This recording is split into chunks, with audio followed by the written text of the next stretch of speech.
So I've got a bed breakdown here. We did a little infographic, and I just want to walk through this because we're going through these pieces of data. So this is what the care beds by the numbers looks like. So the 0 to 6 day stay, there are 31 acute care beds at both the Huntsville and the Bracebridge site for that 0 to 6 day stay.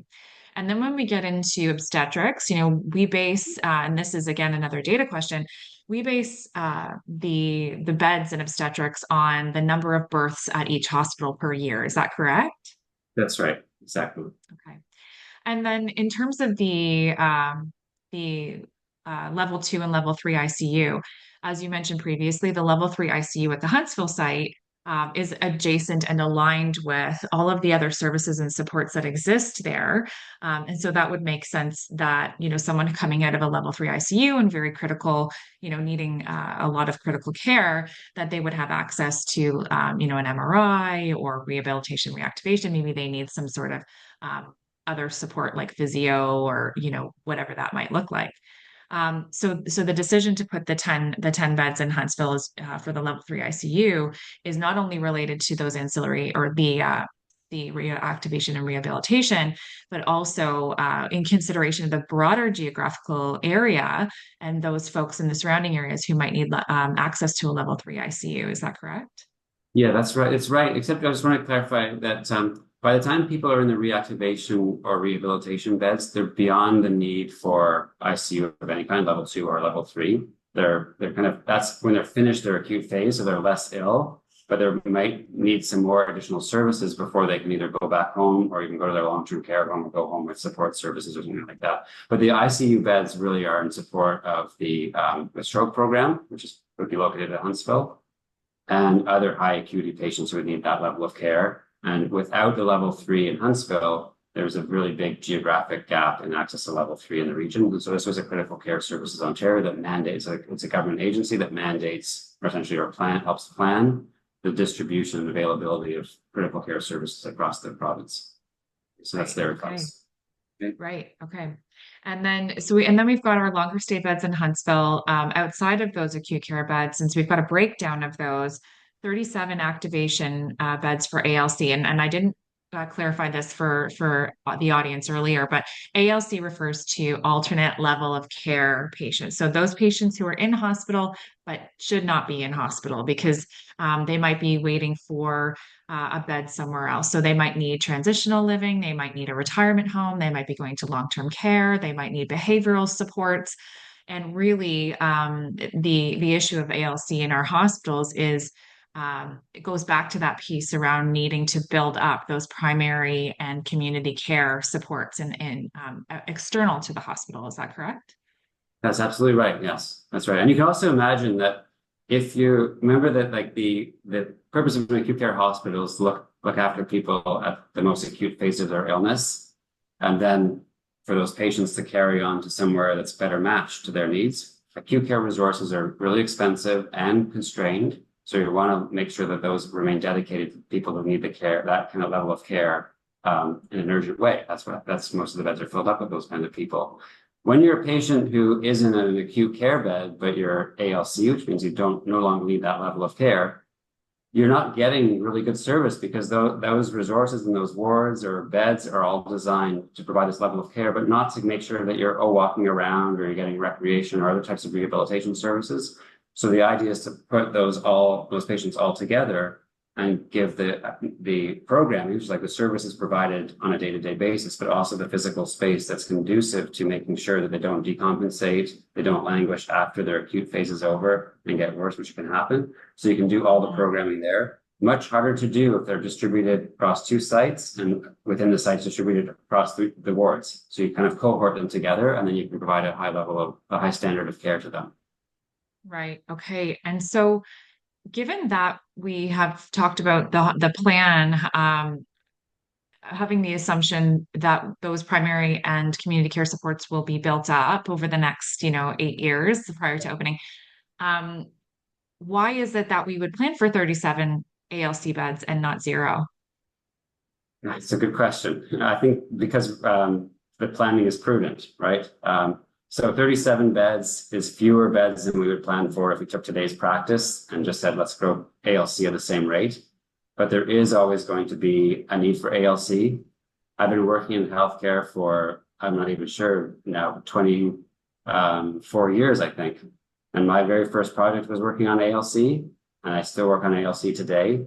I've talked to hospital CEOs who said they've been doing the same thing for even longer than I have. So getting ALC down to zero is not a reasonable goal.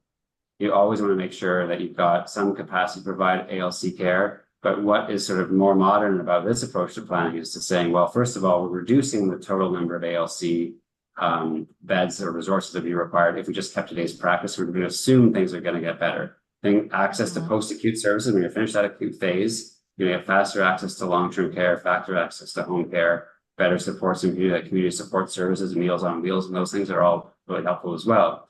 But we're going to make sure that people who remain on ALC, because there will be those patients, are getting the right level of care and service. We're going to design a model for them that makes sure that when they end up leaving the hospital, they're as fit as they could possibly be, as opposed to just waiting and languishing, as I mentioned before. Right.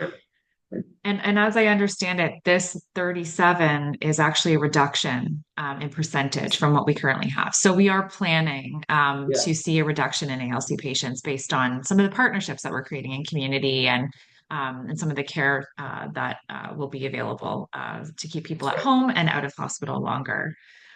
So we've got 9 level 3 ICU, 18 more than 6-day medical reactivation, and 14 acute reactivation. Can you explain the difference between a level 3 ICU, a medical reactivation, and acute rehabilitation bed? Like, what's the difference between those 3 types? Sure. Well, the level 3 ICU are kind of shown twice on here, right? So they're part of the ICU, the 10 ICU beds that are shown in Huntsville, I'm pretty sure. And that's just people, because it's level 3, those are really acutely ill people who need a longer stay in an ICU bed. So the level 2 ICU beds at Bracebridge, generally people don't stay as long because they're not as critically ill, right? But in a level 3 ICU, for example, you'll typically have a ratio of 1 nurse to 1 patient because they're that ill. They need essentially round-the-clock nursing care, and they stay longer. So that's that part. But then there's all the medical reactivation, the acute rehabilitation, and the activation are somewhat similar, right? So you've got people, it's called, it's basically the post-acute phase. So acute is when you're really ill, right? You've had an exacerbation of your heart failure or your chronic obstructive pulmonary disease or something. We've come out of that, but now you don't need intensive care. Like you don't need a 1-to-1 nurse-to-patient ratio or 2-to-1. You can have 4-to-1, but you're actually gone beyond that to say you no longer need to be in an acute care hospital, but you're still at risk, essentially, clinically at risk. Mm-hmm. Acute rehabilitation, those 14 beds are for things like people who have had stroke, for example, right? So you can imagine some people need to relearn to do lots of things while they're in hospital. And that can be occupational therapy, for example, and physical therapy that they would get. And there's other types of cases that would need rehabilitation too after, for example, some patients after hip replacement surgery need rehabilitation, right? There's some rare complications that happen, like drop foot, right? People who can't use their foot properly for a little while after they have a hip replacement, they would get inpatient rehabilitation under those 14 acute rehabilitation beds. The reactivation is it's very similar. It's a new type of care that's we've had, or a new name for care that we've had probably over the past, I think, 4 or 5 years, right? So we've in some cases opened up old hospitals have been closed and established reactivation care centers. Humber River is probably the first one and the one people most know of. And that's, again, to make sure that people who are finished that acute phase but aren't ready to get somewhere else or are waiting, right? Because the system isn't perfect today. People can wait a very long time to get access to a long-term care bed, but we want to make sure that they're active and activated, that they're not essentially left to their own devices or left alone, essentially, or left without programming and resources and access to physical environments like they would be in acute care. And so they can actually maintain their, be active and make sure that they don't decompensate. And that overlaps a lot with the model of care that would go with the activation, like the ALC. So I'm not sure what the real important difference between reactivation and activation is, but those two those two units, the 18 and 37, can go together, and you can imagine there can be gym space, recreation space, occupational therapy space, places for them to walk, all kinds of things. I'll leave that to the designers, but if you give them all the services and resources and programming, they'll do a lot better. Okay, no, that's a really great explanation. Thank you. And so when we look at the, the similarities in the beds and what they and what each of them would do, some have asked, well, it looks like there's a lot of beds around that reactivation or activation, rehabilitation. So, what happens if you were to pull some of those beds from the Huntsville site and put them in the Bracebridge site? And what's the impact of that? Yeah, well, the what you lose again is I guess you lose two things. Is you lose the what can we call it, the construction efficiency, right? So the overall project costs go up quite substantially. That I can't explain the reasons why, but I've seen all the estimates that do this, and it's a very consistent finding that that's the case.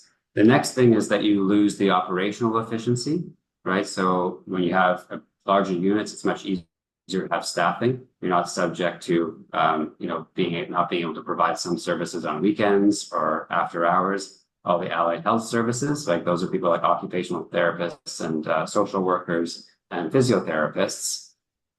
You can make sure that because you've got a critical mass, you can provide those services 7 days a week, for example, right? Most hospitals kind of shut down. People don't think of it that way, but on the weekends, there's just not a lot of services being provided. If the program is big enough, you can manage not to do that. You can staff it better. You don't have to worry about people going on vacation as much because you've got a critical mass of staff. And then the overall economies of scale just play off. And then you've also got the need that you don't have to duplicate. This goes back to the construction costs, I suppose. We don't have to duplicate like a gym, for example, dedicated for these patients, or walking space, or all that kind of thing. And just the programming, like what people can get up. There's recreation programming you could do. You wouldn't have to duplicate that for two sites. Right. So that's what you lose.